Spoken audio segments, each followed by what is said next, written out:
BSP party के all India से आए हुए कार्यकर्ताओं की आज बड़ी बैठक हुई। बीएसपी सुप्रीमो मायावती ने एक ऐतिहासिक काम किया। सोचिए, आकाश आनंद की फिर से बीएसपी पार्टी में एंट्री हो चुकी है और उनको फिर से राष्ट्रीय कोऑर्डिनेटर बनाने के साथ साथ उन जरूरी मुद्दों पर भी सरकार से सवाल पूछा जा रहा है। और इसके साथ साथ तमाम कार्यकर्ताओं के साथ बैठक के दौरान उन्होंने पहलगांव में हुए आतंकी हमले के बारे में भी विस्तार से चर्चा की। बीएसपी सुप्रीमो मायावती आने वाले विधानसभा चुनावों की तैयारी कर रही हैं और ग्रास रूट पर लोगों तक जन जन तक पहुंचने का बहुजन समाज पार्टी लगातार प्रयास करती है। बीएसपी की ऑल इंडिया की हुई बैठक आज अहम बैठक में पूरे देश भर से पार्टी संगठन की मजबूती, जनाधार को सर्व समाज में कैसे बढ़ाया जाए, इसको लेके उनकी पार्टी के कार्यकर्ताओं के साथ एक अहम बैठक हुई थी।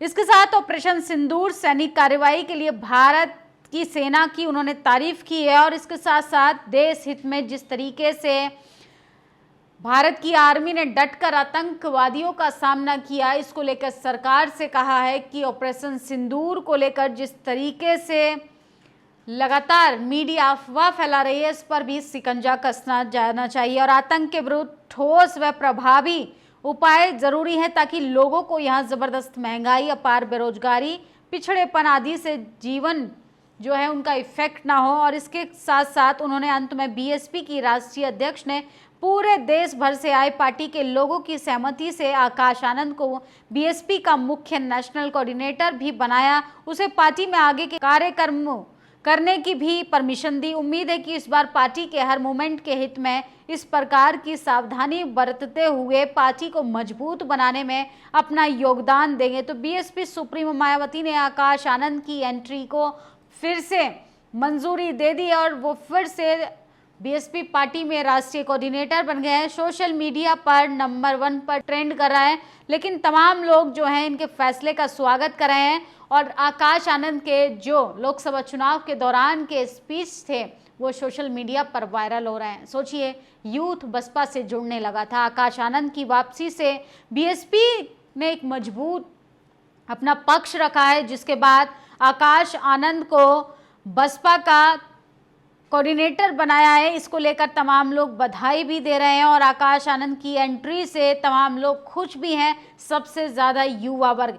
एक तरफ वो लोग हैं जो हर रोज़ 4 से 5 दिन में विवाद से उलझे होते हैं, कभी शादी समारोह, कभी समाज के विरोध में, लेकिन दूसरी तरफ आकाश आनंद ने बीएसपी जो बिना किसी नकारात्मक के अपने सिद्धांतों पर अड़िग रहकर बहुजन समाज की आवाज़ को बुलंद कर रही है, इसको लेकर आज सोशल मीडिया पर सबसे ज़्यादा चर्चा हो रही है। और सोचिए, धमाकेदार एंट्री आकाश आनंद की हुई है, जिसको लेकर आकाश आनंद के पुराने भाषणों का भी लगातार लोग इस्तेमाल कर रहे हैं सोशल मीडिया पर।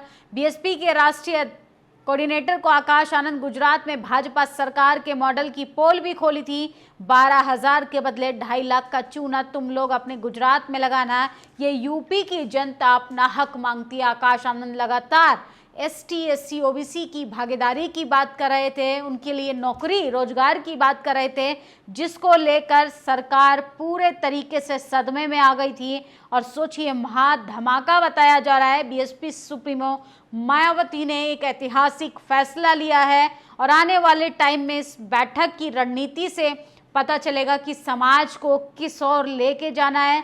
फिलहाल के तौर पर युवाओं में एक नया उत्साह देखने के लिए मिल रहा है, युवाओं में जोश है, क्योंकि आकाश आनंद की वापसी हो चुकी है और उनकी वापसी पर तमाम युवा जो हैं वो सेलिब्रेट कर रहे हैं और बहुजन समाज पार्टी के चीफ नेशनल कोऑर्डिनेटर बनाए गए आकाश आनंद। ये फिलहाल बड़ी खबर थी जो बहुजन समाज पार्टी की लीडर बीएसपी सुप्रीमो मायावती ने अपनी प्रेस रिलीज जारी कर लोगों को सूचना जारी की है। क्या बसपा अपने पुराने नक्शे कदम पर चल रही है? क्या बसपा कमर कस चुकी है कि वो एसटी, एससी, ओबीसी और संविधान के मूल्यों पर काम करेगी, या वाकई में बसपा इस बार आने वाले यूपी विधानसभा चुनावों को लेकर एक बड़ी रणनीति तैयार कर रही है, या बीएसपी सुप्रीमो मायावती खुद ब्लूप्रिंट तैयार करेंगी कि आने वाले विधानसभा चुनावों में बसपा को किस तरीके से मैदान में उतरना है? आप लोग अपनी प्रतिक्रिया जरूर दीजिए। दस्तक की आपसे गुजारिश है कि अगर इसको बचाना चाहते हैं तो नेशनल दस्तक को सब्सक्राइब करने के लिए रेड कलर के सब्सक्राइब बटन को दबाएं,